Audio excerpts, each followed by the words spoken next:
tax system.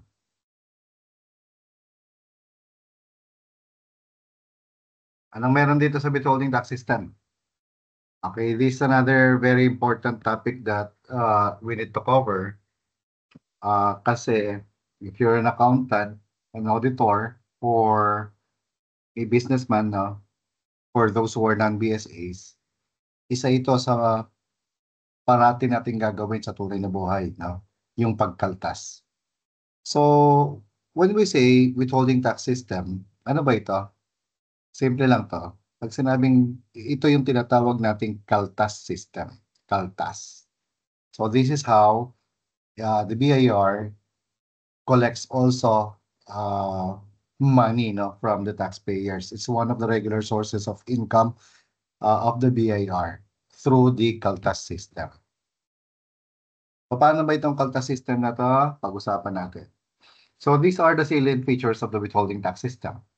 Okay, isa itong paraan para makakolekta ang gobyerno natin. It is a system of collecting money.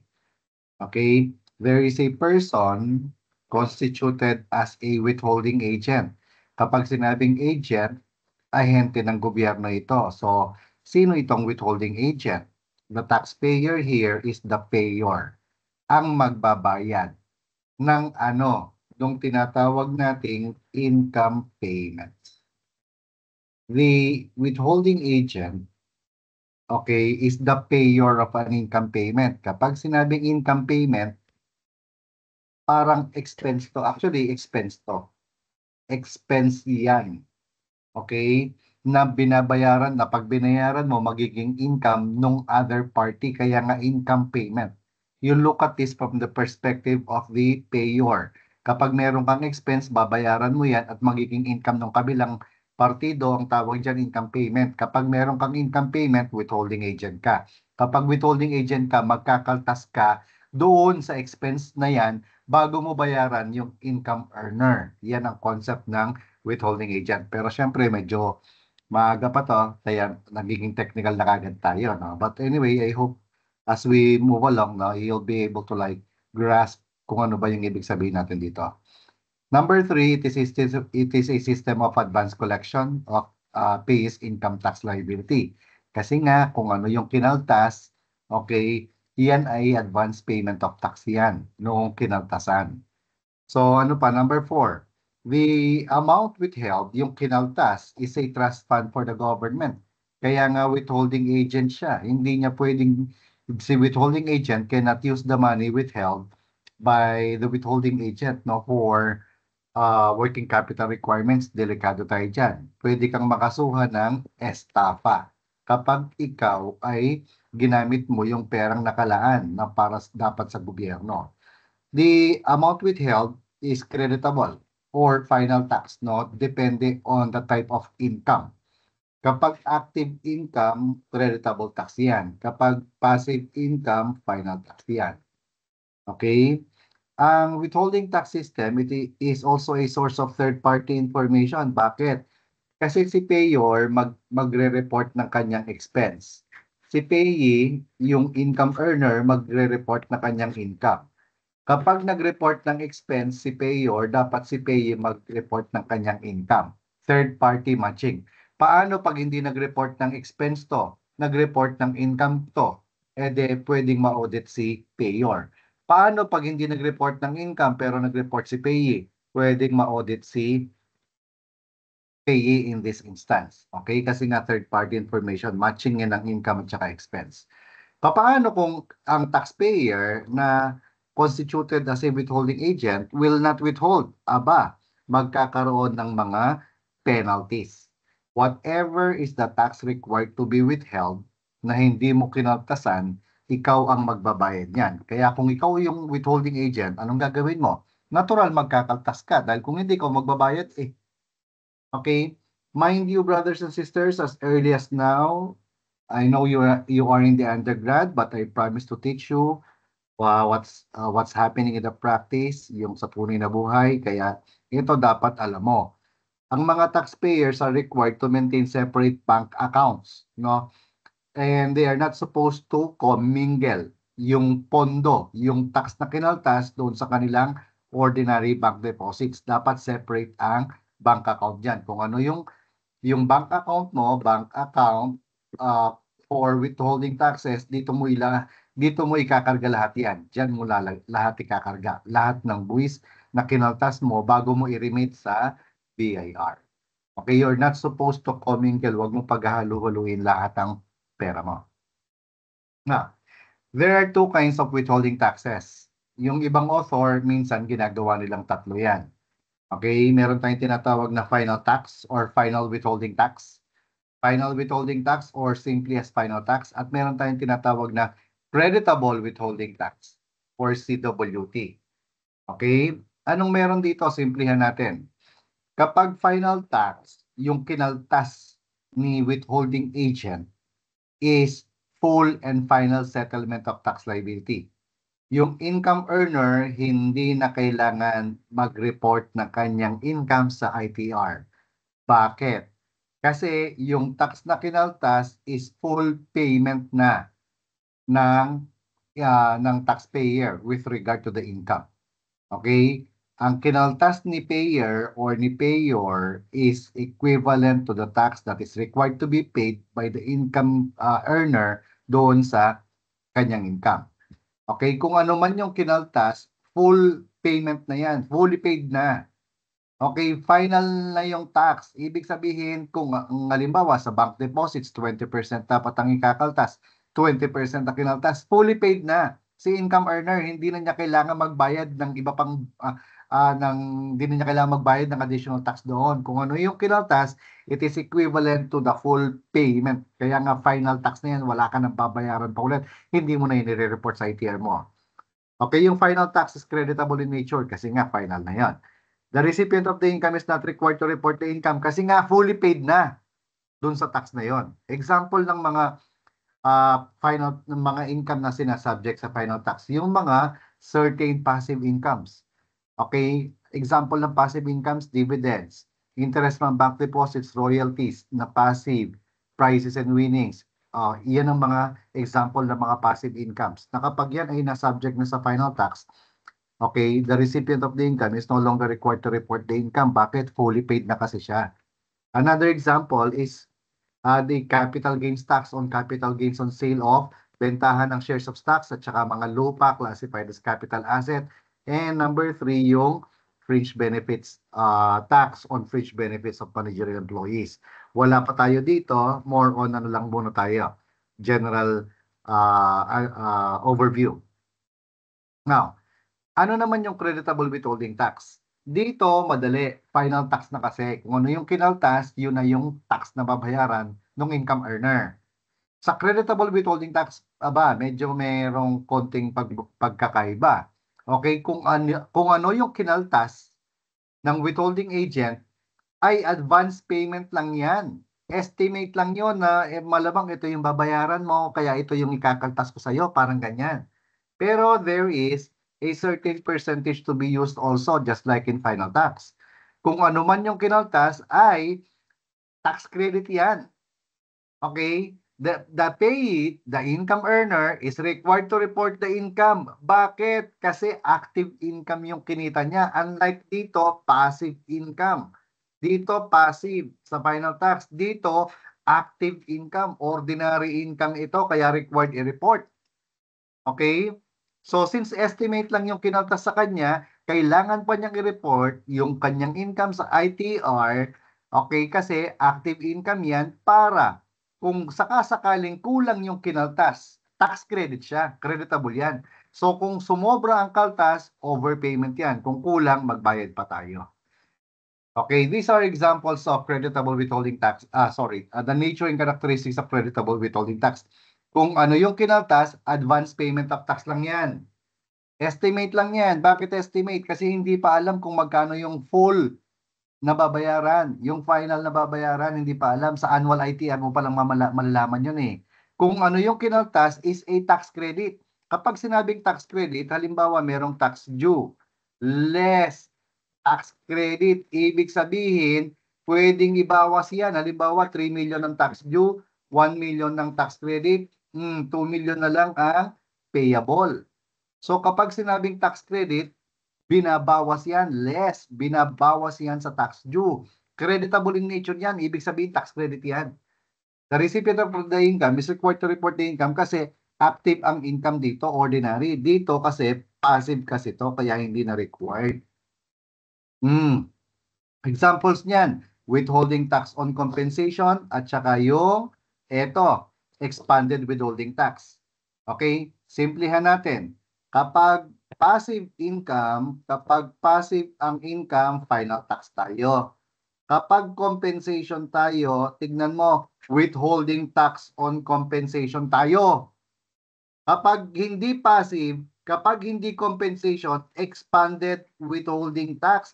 Kaya nga ang pangalan niya expanded kasi in-expand lang yung mga withholding taxes. So basta hindi passive, basta hindi yan compensation, EWT tayo, expanded withholding tax. Kaya nga yung iba, ginagawang tatlo kasi ito yung number 1, yung final tax, number 1 yan. Okay? Ang ginagawa ng ibang author, number 1 yung final tax, number 1 yung final tax, pagkatapos number 2, WTC, number 3, EWT. Pero yung EWT at saka WTC ay under yan ng creditable withholding taxes. Bakit? Kung ano yung kinaltas sa dalawa, tax credit, ito. Ibig sabihin, pambawas yan sa tax due natin. Sa VAT, okay, at saka sa percentage tax, ito business taxes itong mga to. Kapag ang gobyerno ay bibili, okay, magkakaltas sila ng 5% kung VAT ang registration ng seller or 3% kapag non-VAT naman. Tax credit naman to sa VAT, tapos tax credit to sa percentage tax. Sa ano po to, business taxation pa natin kukunin to. Ang punto lang natin dito, ang mga yan ay creditable business tax. Okay? So now, let's go to the taxpayers in withholding tax system. Dalawa lang ang partido rito. Ang bida, the lead character, is the withholding agent. Sino nga yung withholding agent? Payor. Payor siya ng ano? Ng isang uri ng expense. Okay? Na magiging income kapag binayaran. Income payment to. Example, rent expense mo. Pag binayaran mo sa akin, income ko ba yan? Rent income ko? Yes. Aba, magkakaltas ka. That's what we call income payment. Or kahit hindi ikaw ang magbabayad, pero you have control over the fund. Okay? Withholding agent ka din. Medyo technical na yan, yung you have control over the fund. Okay? The person is constituted as the agent of the government. Ang tawag sa kanya, withholding agent. Paano kung ang withholding agent ay hindi niya gawin ang kanyang obligasyon? Hindi siya nagkaltas. Aba, ikaw ang magbabayad ng buwis in the form of penalty. Kaya kung withholding agent ka, you have no choice but to withhold. Okay? Anong gagawin ng withholding agent? Kailangan registered din sa BIR. Kailangan magkaltas. Kailangan yung kinaltas na tax i-remit sa gobyerno, sa BIR. Ang remit kasama yung filing through filing of the returns. Kaya nga dito napapasok yung ang tinatawag nating kanta natin sa RFP Okay, tapos kailangan din niyang mag-issue ng withholding tax certificate, meaning katunayan na siya ay nagkaltas at niremit sa BIR yung buwis. Okay, ano yung mga withholding tax certificate? Kung final tax ang kinaltas, ayan ang form, 2306. Kung creditable tax, 2307 yan, expanded withholding tax to. Pero, kapag sweldo ang ating form na ginagamit, no, as proof of withholding and remittance is form 2316. The other taxpayer is the income earner. Siya yung kinaltasan. Okay? So dito, role playing lang tayo. Pero ang bida sa withholding tax system, kaya nga withholding tax to, yung withholding agent. Okay? Pero mamaya papakita ko sa inyo, how does this work? Okay? O, ngayon, practice tayo. Brothers and sisters, tandaan mo ha, dito sa final tax, dito sa tax na to, dito sa tax, meron tayong tatlo. Final tax kapag passive.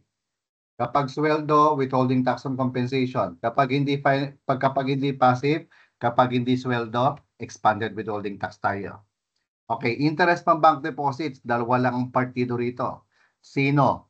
Okay, bank deposit to. So, bank at saka depositor. So, sino ang withholding agent? Para mas maintindihan mo ito, mas kilala mo kasi ito, yung income earner. So, the parties again are the bank and the depositor. Sino yung income earner? Ay, depositor ang income earner dyan. So, therefore, ang withholding agent is the bank. Ayun. So, ibig sabihin, ang bank, bago niya bayaran ng interest, yung deposito ni depositor, kailangan niyang magkaltas. Ano yung ikakaltas niya? Since this is an interest from bank deposits, final tax yan. Di ba? Ordinary interest, borrower-lender to. Sinong magkakaltas? Sino muna yung income earner? Mas kilala mo yung income earner, lender or borrower? Aba, syempre, ang nagpautang, lender, edi siya yung income earner. Edi ngayon, ibig sabihin, yung borrower, kailangan niyang magkaltas bago niya bayaran ng interest si lender. Anong ikakaltas niya? Expanded withholding tax. Sir, bakit expanded yan? Kasi hindi naman bank deposit yan, hindi naman sweldo, kaya expanded. Ganun lang kasimple to.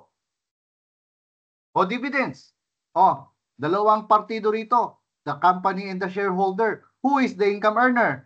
The shareholder. Therefore, ang bank, bago niya bayaran si shareholder ng dividends, kailangan niyang magkaltas ng final tax. Bakit? Kasi nga withholding agent si bangko. I mean this company. You see? O yung royalty, franchisor, franchisee. Aba, ang franchisee, bago niya bayaran ng royalty si franchisor, kailangan niyang magkaltas ng doon sa royalty. Aba, depende.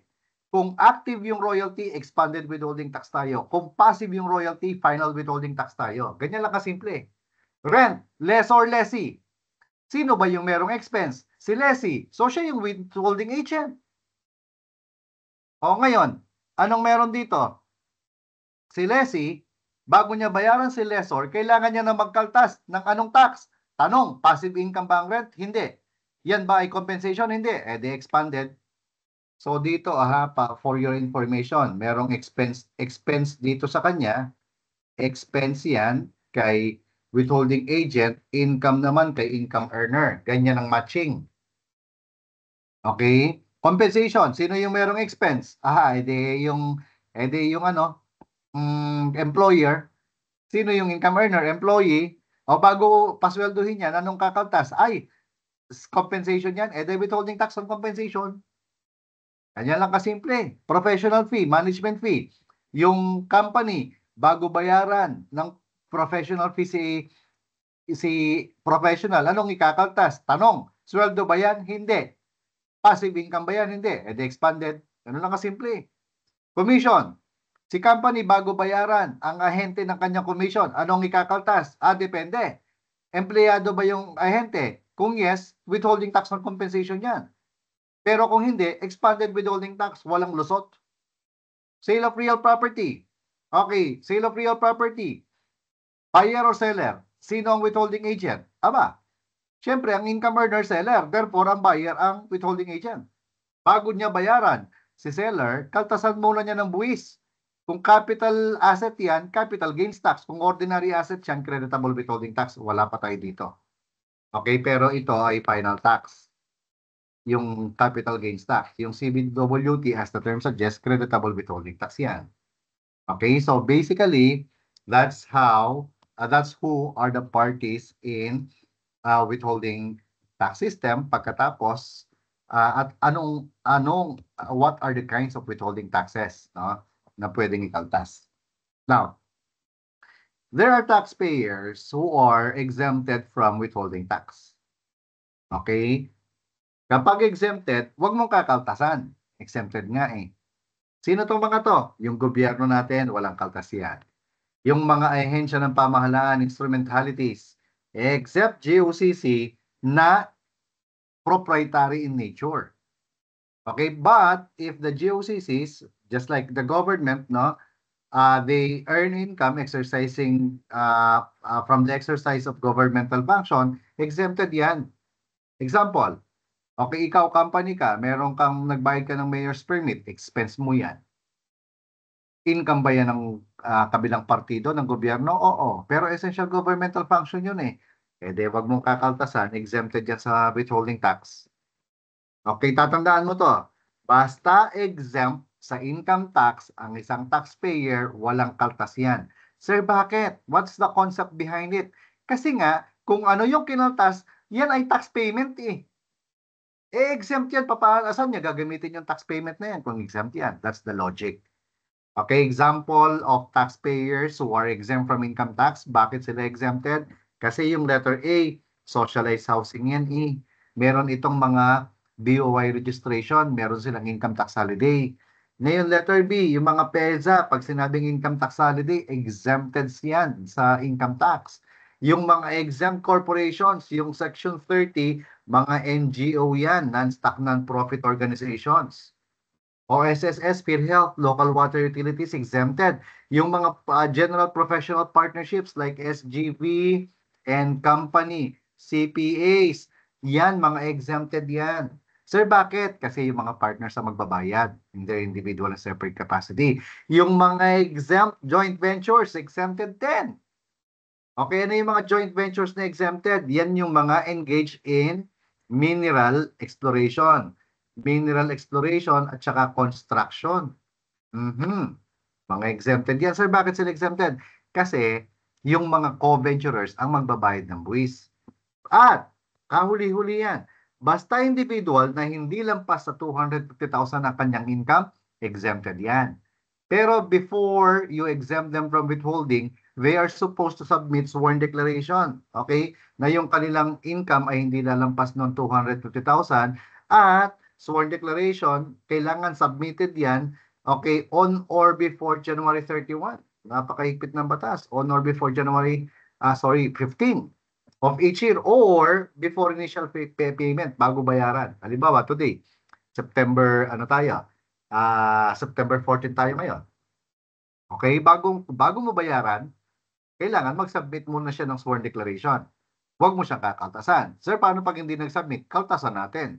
Anong ikakaltas natin? Kung passive income, di ba, final tax. Pero ito, expanded withholding tax to. Okay? Now, you know that the kinds of withholding taxes already. It can be final tax or creditable withholding tax. Kapag creditable, okay, final tax yan o kaya creditable withholding tax. Kapag sinabing creditable, pwedeng withholding tax on compensation yan o kaya expanded withholding tax, EWT. Yan ang mga uri ng withholding taxes. Now, alam mo na rin kung sino si withholding agent. Alam mo na rin, okay, yung the parties. Okay? So now, kailan ka dapat magkaltas? Ay, sabi ng EOPT, the obligation of the payor, kung sino yung merong expense na magkaltas, arises at the time the income has become payable. Ibig sabihin, basta nag-accrue tayo, ay dapat magkaltas ka na. Ngayon, nung lumabas yung regulation, idinagdag yung old rule. Ano yung old rule? Ito yung old rule. Anong meron dyan? The obligation of the payor to deduct and withhold arises at the time, okay, arises at the time the income, an income payment is paid. Anong ibig sabihin? Basta nagbayad ka or nag-accrue ka, okay, ni-record mo yan as an expense, accrual, or asset, prepaid asset in case of asset method. Anong meron dito? Whichever comes first, magkaltas ka na kaagad. Okay? So, ayan. Magbigay tayo ng example, no? Basta nag-accrue, basta nag-record ng asset, prepaid asset yan. Anong meron doon? Asset method, edi ang mangyayari, required ng mag-withhold. Okay? Now, administrative requirements, ano ba yung mga bagay natin dapat kailangan alam? Kapag tayo ay mag-withholding agent at final tax yan, meron tayong monthly na kinakaltas. Remittance return to. Ang ginagawa natin, okay, anong meron dyan? Monthly remittance return. Ayan ang form 0619F.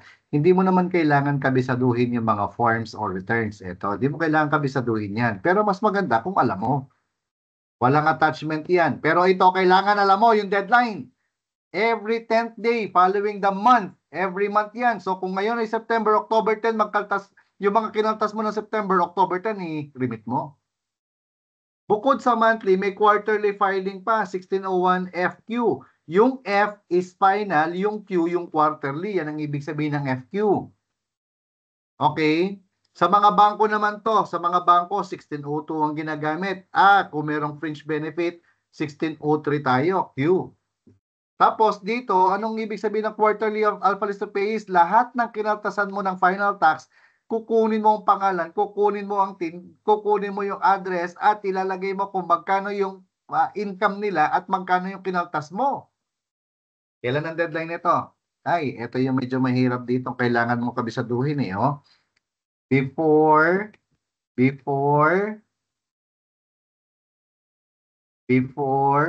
sumulat itong ballpen ko Before the last day of the month following the close of the quarter. Anong ibig sabihin yan? So, halimbawa tayo, first quarter tayo. First quarter. So, meron January, February, March. I-close mo yan. Last day of the month following the close. Close mo yung quarter. Ano yung kasunod na buwan? April. Ano yung last day? 30. Ito yung deadline ngayon. Yan ang medyo magpapahirap sa buhay nyo. Second quarter tayo. Okay, January, February. Second quarter pala. Burahin ko muna. Second quarter tayo. April, May, June. I-close mo yan. Ano yung kasunod na buwan? July. Ano yung last day? 31. Ayan ang deadline na second quarter. Madali lang to. Of course, nare-realize ko medyo marami ka talagang kailangang kabisaduhin ng mga periods. Third quarter tayo, third quarter. Anong meron sa third quarter? Sumulat. Anong meron sa third quarter? Okay, sa third quarter naman, meron tayong July, August, at saka September. Anong gagawin mo? I-close mo lang. Ano yung susunod na buwan? October. Ano yung last day niyan? 31. Ayan ang deadline. Fourth quarter, tuloy na natin. So, meron tayong October, meron tayong November, meron tayong December. Anong gagawin mo? I-close mo lang yan. Ano yung kasunod na buwan? January. Ano yung last day? 31, birthday ko. Yan ang ibig sabihin nito. Yan ang ibig sabihin before the last day. Ang dami mo lang kailangan kabisaduhin. Wala tayong magagawa dyan Bukod sa monthly, bukod sa quarterly, meron pa tayong annual, 1604F. Ito, 01 yan Ito, 4. Okay? So, yung lahat dito, quarterly ng lahat ng kinaltasan, dito naman, lahat ng kinaltasan mo sa buong taon. Tapos, January 31. Biruin mo yon kung ano yung nandito, ilalagay mo pa doon. Kaya nga, mahirap ang buhay ng accountant. Tapos, lahat ng kinaltasan mo, bibigyan mo ng certificate of final tax withheld. Bakit at source? Kasi sa'yo nang galing ang pera, sa'yo yung source ng income. Okay, 2306 to, sir. Bakit 2306? Kasi final tax yan. Salamat naman, walang attachment. Ngayon, ito na naman ang matindi. Kailan ang deadline ng 2306? Neto, kailangan ng deadline. Tignan mo, 20 days from the close of the quarter. Doon muna tayo. So, halimbawa, first quarter tayo, January, February, March. Anong mangyayari? I-close mo yan. Okay? Di ngayon, ano yung from the close of the quarter? Ang kasunod na buwan yan, April. Kailan ang deadline ngayon? April 20. Or, upon request, bigyan mo ako ngayon. Kaliwaan ang tawag dito. Simpleng term. Kaliwaan. Kinaltasan mo ako ngayon, bigyan mo ako ng certificate. Yan ang ibig sabihin nito. Upon request, simultaneous with withholding. Okay? So, second quarter. April, May, June. I-close mo. 20 doon. Di July 20. Sir, bakit hindi nila pinag-isang na deadline? Wala tayong magagawa dyan. Okay, so ano pa lang yon? 1601 FQ pa lang yon. Final tax pa lang yon. Meron pang expanded. Ang maganda rito, expanded, parehas lang actually sa final tax. Halos. Okay, tignan mo. May monthly F yon, 10th day. Meron ding monthly, E naman siya. Kita mo, E. Tapos, 10th day. 10th day din. O, di ba merong quarterly dito? FQ, final at saka quarterly. Ay, meron din quarterly. EQ naman, expanded. Tapos tignan mo, may alpha list. Meron ding alpha list. Meron annual, 1604E. Merong annual, merong annual. 1604F. Meron ding annual alpha list. Parehas, merong annual alpha list. Pero, tignan mo, before the last day of the month, pinag-usapan natin kanina, parehas lang. Before the last day of the month, following the close of the quarter. So, January, February, March, i-close mo yan. April, ano yung last day niyan? 30. Ganyan ang deadline sa first quarter. Parehas lang nung kanina. Pero, ang annual ITR information return yon, January 31 yung F, yung final. Pero dito, March 1 yung expanded. Okay? Certificate of creditable tax withheld at source. Katunayan na nagkaltas ka. Kanina, 2306 sa final. 2306, final tax yan. Ngayon naman, 2307 ang tawag sa expanded. Tax credit ito ng income earner. Tandaan mo, kung ano yung kinaltas kanina, ito final tax yan. Okay, hindi creditable in nature. Ito, tax credit yan, creditable in nature. So, ibig sabihin, kung ano man yung kinaltas mo dito, tax credit ni income earner. Okay, parehas ng deadline dito, 20 days of the, from the close of the quarter. Now, dito naman, sa withholding tax on compensation, mga kapatid, huwag mong tatawagin compensation withholding tax. Withholding tax on compensation yan, WTC. Okay? Merong monthly ito, tapos 1601C. Annual na kaagad, 1604C. Walang quarterly dito. Unlike here, may quarterly ang final, merong expanded quarterly, pero dito sa compensation, wala. Annual tayo. Okay? So, meron tayong tinatawag na SOUT kapag monthly. By the way, kapag monthly, tuwing ikasampu ng buwan after the close of the month. Pero kapag December, ang deadline, January 15. Anong ibig sabihin? Halimbawa, January. Kailan ang deadline niyang remittance ng withholding tax on compensation? February 10. April, May 10. October, November 10. Basta tuwing ikasampu ng susunod na buwan. November, December 10. December, ay January 15 na. Sir, bakit hindi pa sinama? Ba't hindi pa pinagparehas? Kasi nga, December to, kailangan ng mahabang bakasyon, ayan, mas maraming gagawin, kaya January 15. Ito lang yung nagbago, lahat, January to November, on the 10th day yan. Okay? Tapos yung 1604C, alpha list lahat ng empleyado. Lahat ng empleyado, isasubmit mo sa BIR, lahat ng pinasweldo mo. Deadline yan, birthday ko, January 31. Okay? So, lahat ng empleyado, bigyan mo rin ng 2316. Katunayan, ito yung pinasweldo ko sa'yo. Ito yung kinaltas ko sa'yo. Yan yun. Kailan ang deadline yan? Ay, bago ako mag-birthday. Or, kung tinanggal sa trabaho o kaya nag-resign, etc., kailangan ibigay ang 2316 kasabay ng sweldo, yung last pay. Okay? Tingnan natin yung isang example sa board exam. May 2024, restructured lang to. Kita nyo yan, tinatanong sa board exam, the deadline of the monthly and quarterly returns of EWT. EWT, monthly daw. Kailan ang EWT? Ay, alam mo na to, 10th day ang monthly. Tapos ang quarterly, 25th day. Last day of the month to. Last day of the month following the close. Okay, tignan natin. Letter A ba yan? 10th day, check to. 20th day, mali. 10th day, check to. 25th day, mali. 10th day, last day of the month after the close of the quarter, check yan. Pero tignan natin yung kabila. 15th day, ay mali. 25th day, alam mo na yung kasagutan. Suggested answer natin, letter C. Diba, ganyan lang kasimple ang mga katanungan? Pero of course, kailangan mo lang talagang tandaan ang lahat ng mga ito. Okay? So, whether you are BSA, non-BSA, kasi kung non-BSA ka, kailangan magne-negosyo ka eh. So, you're supposed to know this also, no? Okay, dito tayo. Sir, paano pag halimbawang na-late kami? Hindi kami nakapag-file ng return, hindi kami nakapagkaltas. Ay, anong pwede mangyari? May mga penalties to. Ang tawag natin sa additions to tax, statutory penalties or increments. Oh, hindi ka nakapag-file ng return, late filing, and payment, 25%. Hindi mo binayaran ng, inassess ka ni BIR, hindi mo binayaran. Okay, payment of deficiency tax, late yung original return filed mo, 25%. Magandang balita, tinanggal na yung wrong venue in EOPT. Kasi dati, halimbawa, you are supposed to file only in Manila. Nag-file ka sa Makati.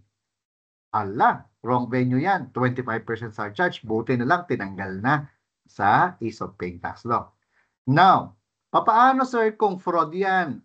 Or falsity or willful neglect? Ay, 50% ng surcharge, ang bigat. Ay, magandang balita. Under EOPT, if you are a micro taxpayer, tignan mo, pinakilala ko na sa iyo yung micro taxpayer.